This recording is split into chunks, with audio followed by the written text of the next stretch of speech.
בכל מצב.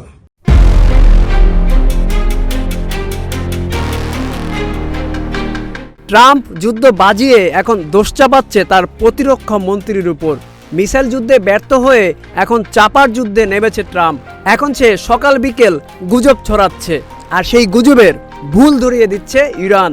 সব দিক দিয়ে যেন এক কোণঠাসা অবস্থায় নেতানিয়াহু ও ট্রাম্প। এ যেন মৌচাকে ঢিল ছোড়ার মতো অবস্থা।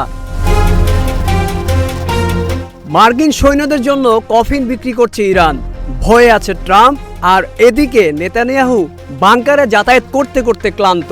এ যেন সারা রাত পড়াশোনা করে পরীক্ষার হলে প্রশ্ন কমন না পড়ার মতো অবস্থা। দফায় দফায় হামলায় দিশেহারা নেতানিয়াহুর ফায়ার সার্ভিস। আগুন নেভাতে তারা হিমশিম খাচ্ছে। একদিকে আগুন নেভাতে না নেভাতে অন্য স্থানে মিসাইল এসে পড়ছে, যার ফলে ঘর সংসার ত্যাগ করে সারাদিন জলকামান নিয়ে বসে থাকতে হচ্ছে। এখন ইসরায়েলিরা ঘুমের মাঝেও দুঃস্বপ্ন দেখে আতঙ্কে দিন পার করছে। একটু চোখ লাগলেও মিসাইলের শব্দে লাফিয়ে উঠছে।